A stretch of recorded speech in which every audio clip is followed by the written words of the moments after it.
हरे कृष्णा। हरे कृष्णा। तो अभी हम आए हैं कोयलीपुर के कंचन नगर में आए हैं श्री अमिताभ बरनवाल चाचा जी के यहाँ पे, जो कि बहुत ही जाने माने हैं कोयलीपुर के और बहुत ही एक्सपीरियंस है इनको आध्यात्म के बारे में और काफ़ी अनुभव है पढ़ाई लिखाई के बारे में भी, जो आज आधुनिक पढ़ाई चल रही है तो उसके बारे में थोड़ा सा भी हम लोग डिस्कस करेंगे। आज के आने वाले जो समय है उसके बारे में और जो अभी चल रहा है समय, आधुनिक युग चल रहा है, उसके बारे में डिस्कस करेंगे। तो सबसे पहले स्वागत है चाचा जी आपका हमारे आज के ब्लॉग सीताराम पॉडकास्ट पे, जो कि हम लोगों ने बनाया है जिससे हम लोगों तक जो भी जानकारियाँ हैं, जो भी ज़रूरी जानकारियाँ उसको पहुंचा सके लोगों तक, और हमें जो भी चीज़ें करनी चाहिए जीवन में और जो नहीं करनी चाहिए उसके बारे में थोड़ा डिस्कस करेंगे। तो आप अपने बारे में थोड़ा सा बताएंगे। मैं अमिताभ बरनवाल रही हूँ, कंचन नगर निवासी हूँ, कोयलीपुर नगर पंचायत का। और मेरी शिक्षा जो है एमए तक मैंने पढ़ाई किया है समाज शास्त्र से। इसके बारे में थोड़ा सा बताएंगे, समाज शास्त्र में क्या पढ़ा है। और मेरा जो व्यवसाय है, मैं LIC के एजेंट हूँ। अच्छा। और परिश्रम कर पैसा कमाता हूँ और जीविकोपार्जन चलता है। और है। पढ़ाई मेरे 95 में मेरा पूरा हुआ था समाज शास्त्र में। 1995। हाँ। अब उसमें जो तब तो सामाजिक अवस्था में सामाजिक अवस्था में बहुत अंतर है। वो पीढ़ियाँ सब मर खप गई, सब चली गई ईश्वर के यहाँ। अच्छा। अब तो बस खाली पैसा कमाओ चाहे जैसे कमाओ। अच्छा। हाँ, पहले समाज में धर्म था तब अर्थ था, अब धर्म नष्ट हो गया, अब अर्थ हो गया। पहले जो पैसे लोग कमाते थे वो धर्म को ध्यान में रख कमाते थे, अच्छाई बुराई पाप पुण्य को ध्यान में रख करके। अब सब कहानी खत्म हो गई, खाली पैसा कमाओ चाहे जैसे कमाओ। तो यही स्थिति है समाज की जो चल रही है इस समय। अच्छा। और अब और क्या, बहुत हम क्या बताएं, और आप क्या। अच्छा, आप थोड़ा हमको बताएंगे जो समाज शास्त्र में आपने पढ़ा है कि हमारा कैसा, जो आपने बोला ना धर्म, और धर्म का मतलब क्या है थोड़ा देखिए आप लोग, धर्म का मतलब धर्म बहुत बहुत बृहद है। धार्मिक परिभाषा, धर्म परिभाषा बहुत बृहद है। धर्म में सत्य आता है, ईमानदारी आती है, जिम्मेदारी आती है, बहुत सी सारी चीज़ें आती हैं। धर्म में गरीबों की, दबे कुचले शोषित लोगों की सेवा भी करना आता है। लेकिन मेरे विचार से समाज में न कोई दबा है, न कोई शोषित है, न कोई चुचला हिस्सा है, कोई नहीं है। हमारे आप देखने में है कि फला आदमी बहुत गरीब है, लेकिन जिसको हम लोग समझते हैं बहुत गरीब है, वो बहुत सबसे अच्छा आदमी है वो। क्योंकि अब अंग्रेजी शासन तो रहा नहीं गया, अब तो अपना कमा खा रहे हैं, परिश्रम कर रहे हैं। क्योंकि सामान्य श्रेणी तक यहाँ गरीबी है, मतलब जो मिडिल क्लास फैमिली है वो आज थोड़ा सा प्रॉब्लम में है, परेशानी है। और जिसको सरकार काफ़ी गरीब हैं, दबे कुचले हैं, वो हमारे कुछ बात तो धर्म क्या है जो आपने बोला धर्म? धर्म यही सब धर्म तो है, यही तो धर्म है। नहीं, असली धर्म फिर भी भाई असली धर्म तो यही है कि आप भगवान का पूजा पाठ कीजिए, धर्म बने ईमानदारी से रहिए, भगवान की सेवा अपने जीवन में आप ईमानदारी से रहिए। जब तक आप अपने कर्म क्षेत्र में ईमानदार नहीं रहेंगे तब तक धर्म कोई मतलब नहीं है। जैसे हम दुकान में बैठे हैं, कोई ग्राहक मेरे आया, मैंने उसको चुड़वा लिया, हाँ, मैंने उसका कम तौल दिया, मैंने जो है उसका जो है पैसा ज़्यादा बता दिया, यह धर्म है। और धर्म यही है, जब आप अपने कर्म में, मतलब सत्य को धर्म मानते हैं। हाँ, अपने कर्म, अपने कर्म में जो है आप उसको उतारिए।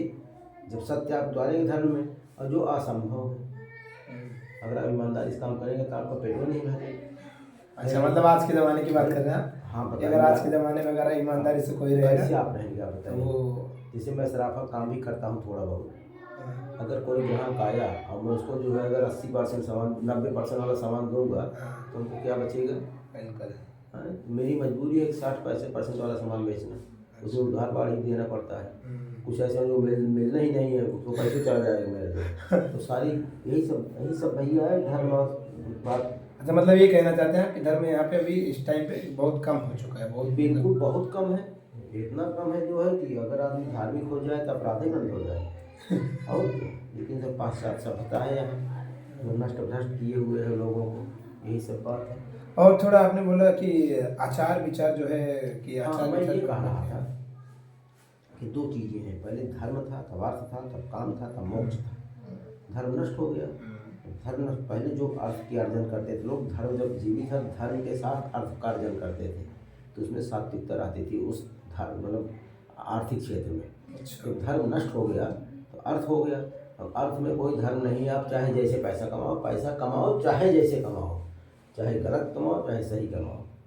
यही धर्म नष्ट होने पर यही हुआ अर्थ। अब जिसका विपरीत समाज में जो है असर पड़ रहा है, जिसके पास ज़्यादा पैसा है, शाम को जो है नशा करता है, नशा करता है, जुआ खेलता है। नॉनवेज खाता है, नशा करता है, जुआ पे तमाम जो है उसके पास जो है बुराइयाँ हैं उसके अंदर है, लेकिन पैसा है। अच्छा, यहाँ आपने नॉनवेज खाने की बात की। नॉनवेज खाने के लोग अभी आजकल के ज़माने में लोग ये सोचते हैं कि जो नॉनवेज नहीं खाता, अगर बोलता है मैं नॉनवेज नहीं खाता, तो लोग बोलते हैं शर्म की बात है, नॉनवेज नहीं खाते तुम।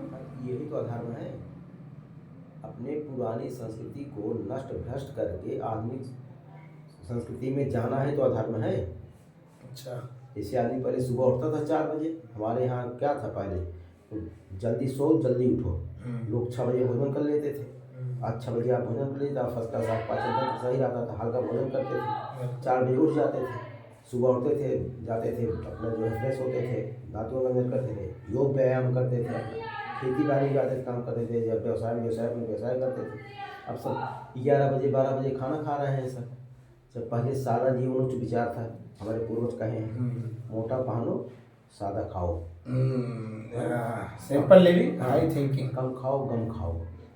अब आज बैठ रहे हैं जो है नॉनवेज खा रहे हैं, तो इसी बुद्धि सब इसी भ्रष्ट हो रही है, उत्तेजना है समाज। ऐसा अन्न वैसा मन। मैंने कहा ना आहार बिगड़ा तो विचार अपने आप बिगड़ गया। पहले लोग जितना मजाक करते थे हमारे पूर्वज अपने आपस में हंसी मजाक, अब बच्चे करने तो मर्डर हो जाते हैं। अच्छा, आपने हाँ मतलब कि जो बात की आपने बहुत सही है। अच्छा, आप इसमें थोड़ा बताइए कि अगर हम यहाँ पे आज समाज में ऐसा देख रहे हैं कि अगर किसी ने कुछ किसी व्यक्ति को बोल दिया, किसी व्यक्ति को किसी ने कुछ बोल दिया कि तू ऐसा है या तुम ऐसे हो, प्यार से जो बोलता है कि आप ऐसे हैं, अगर इसको ऐसे इस ढंग से कर लेंगे तो ये अच्छा हो जाएगा।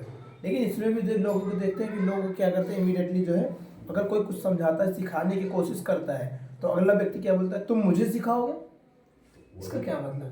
वही तो है अधर्म का मतलब क्या है।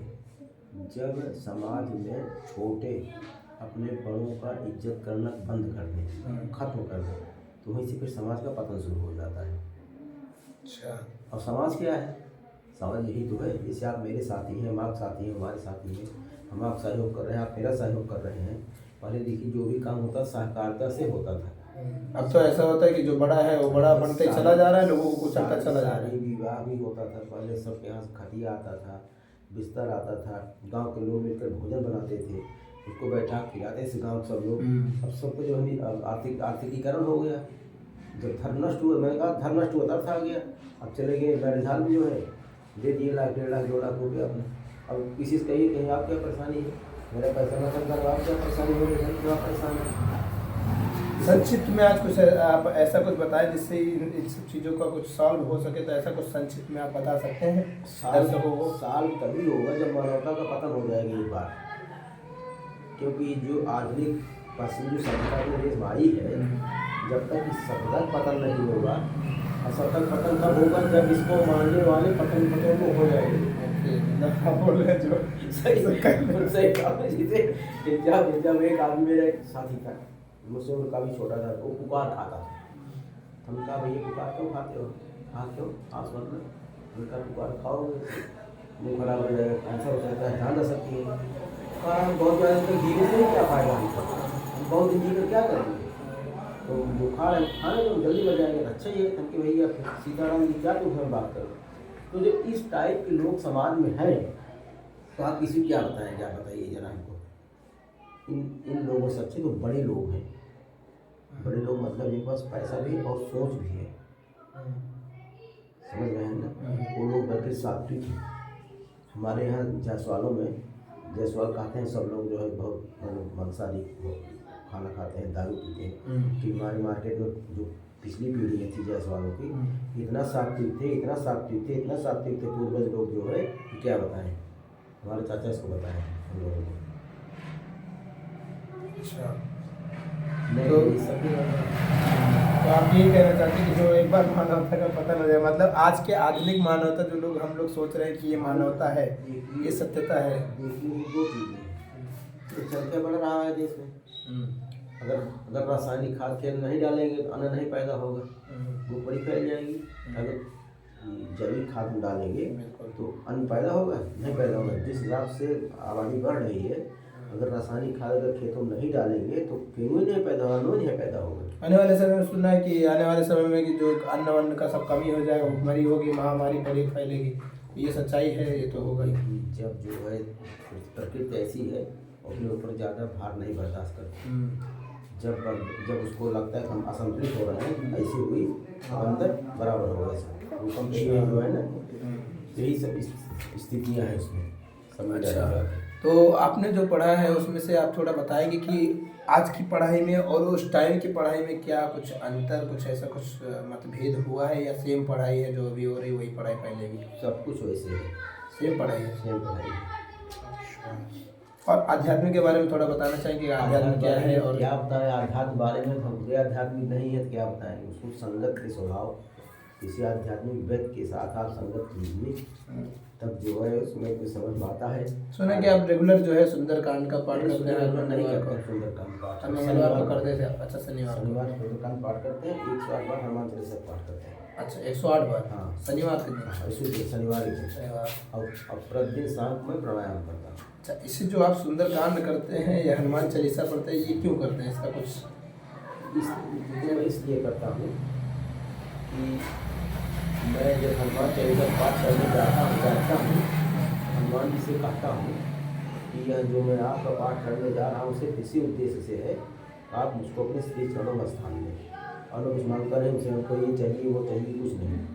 और इसी उद्देश्य से मैं बैठ रहा हूँ, और आप मुझको अपने श्री चरणों में स्थान दीजिए, और आप अपनी पूजा निर्वाह मेरी संपन्न कराइए, और मैं जो कुछ भी कर रहा हूँ सब आपको समर्पित अपने जीवन में। तो ये जो बहुत ही अच्छा शिक्षा दिया इन्होंने, जो कि ये लोग भक्ति करते हैं, सेवा हम लोग करते हैं, तो हमको क्या करना चाहिए? इसको इसके लिए नहीं करना चाहिए कि हमको ये मिल जाए। भगवान के यहाँ लोग क्यों जाते हैं, मंदिर में क्यों जाते हैं? प्रभु मेरे बेटे की शादी हो जाए, मेरी बेटी की विवाह हो जाए, उसको इतना धन मिल जाए। तो जब आप समर्पण भाव से रहेंगे प्रभु के श्री चरणों में, तो सब कुछ आपको मिलता रहेगा। उस मांगने के होते रामायण आपने पढ़ा है, उसमें एक विभीषण ऐसा पात्र था जिसने कभी प्रभु से कुछ इच्छा ही नहीं किया, हमको ये चाहिए। प्रभु ने मजबूर होकर स्वयं कहा, भैया तुम ले जाओ लंका, मैं तुमको अपने आप दे रहा हूँ। तो फिर मेरे प्रभु जब आप हैं तो वहाँ लंका कहें नहीं, आप इसको लीजिए, हमको जो है हम अपने खुशी से पूरे लंका दे रहा हूँ, आप लंका ले जाइए। तो विभीषण की तरह आप रहिए कि इस प्रभु से कोई कामना मत कीजिए, जब आप उनके श्री इच्छा रहित होकर, हाँ, जब उसका आप श्री चरणों में आप समर्पित रहेंगे, सब कुछ मिलेगा आपको। लेकिन संसार में असंभव है कि मनुष्य तन में पैदा हुआ व्यक्ति जिसके पास इच्छा न करे, जिसने अपनी इच्छाओं की हत्या कर लिया, वही परम शांति को प्राप्त हो गया। और वो मुँह से बोलने से नहीं होता, उसमें अभ्यास करना पड़ता है, और जो है महापुरुषों के सानिध्य में रहना पड़ता है। भक्तों के कौन से महापुरुष? ये पुस्तकीय महापुरुष नहीं, जो परम शांति को प्राप्त कर चुके हैं। अब वो कब मिलते हैं? जब आपके प्रारब्ध में होगा, जब आपकी मुक्ति होनी होगी, तो आपको वैसे लोग अपने आप मिलेंगे। या तो भगवान की कृपा होगी, या तो प्रारब्ध होगा। प्रारब्ध में होना तो भगवान की कृपा, तो प्रारब्ध है जो है, जब कृपा होगी तभी प्रारब्ध होगा। जैसे प्रभुपाद जी बोलते हैं कि भक्तों की संगति में रहना चाहिए हमको। हाँ, अगर हमको आगे बढ़ना है ज़िंदगी में, मानव जीवन को सफल बनाना है, तो भक्तों की संगति में रहना पड़ेगा। तो जैसे प्रभुपाद जी ने पूरे दुनिया में, आज पूरे विश्व भर में हरि नाम संकीर्तन का प्रचार कर चुके हैं। जो प्रभुपाद जी है इस्कॉन मंदिर के फाउंडर है, जो कि पाश्चात्य देशों में जाके अमेरिका में सबसे पहला मंदिर का निर्माण किया था, और आज जो है पूरे वर्ल्ड में, पूरे दुनिया में जो है हरि नाम जी हैं। प्रभुपाद जी शारीरिक रूप से नहीं, पुस्तकों में अपने जब उनसे हम लोग उनकी पुस्तकें पढ़ते हैं, तो प्रभुपाद जी जो है हमको अपना सानिध्य देते हैं। अब तमाम लोग जो है देखिए आप, कोई कबीर मत में है, कोई गायत्री मत में है, कोई सिख मत में है, कोई बौद्ध मत में है, कोई जैन मत में है, सब अपने अपने मत को सर्वोपरि बताते हैं। कोई भी ऐसा मत नहीं है जो अपने को नीचा बताए। हाँ, सिर्फ एक सनातन ही एक ऐसा धर्म है। हमारे संसार में कई धर्म है सनातन, जो ना तो किसी निंदा करता है और ना कभी किसी सबको एक समान देखता है, ना किसी को नीचा बताता है। और आप गायत्री में जाइए, आप केवल गुरु जी की उपासना कीजिए और किसी से कोई मतलब नहीं। आप कबीर मत में जाइए, कहीं आप मूर्ति को फेंक दीजिए गोमती में, आप कबीर मत को आप मानिए। इस सनातन ने कभी नहीं कहता कि आप किसी का अवहेलना कीजिए, वो कहता कि आप सबको मानिए, प्रभु सबके हैं। बिल्कुल। हाँ, अब रामायण आप देख रहे हैं, अगर रामायण का ध्यान आपको हो जाए तो रामायण जीवन जीने की कला को बताती है। भगवान राम को जो दशरथ जी ने कहा तुम वन चले जाओ, अगर आपके बच्चे होते सीधे कोर्ट जाते हो जाते नहीं, कहते खबरदार आपने उसको कैसे हिम्मत आपको वन भेजने की, मेरा हिस्सा कर दीजिए आप जो है।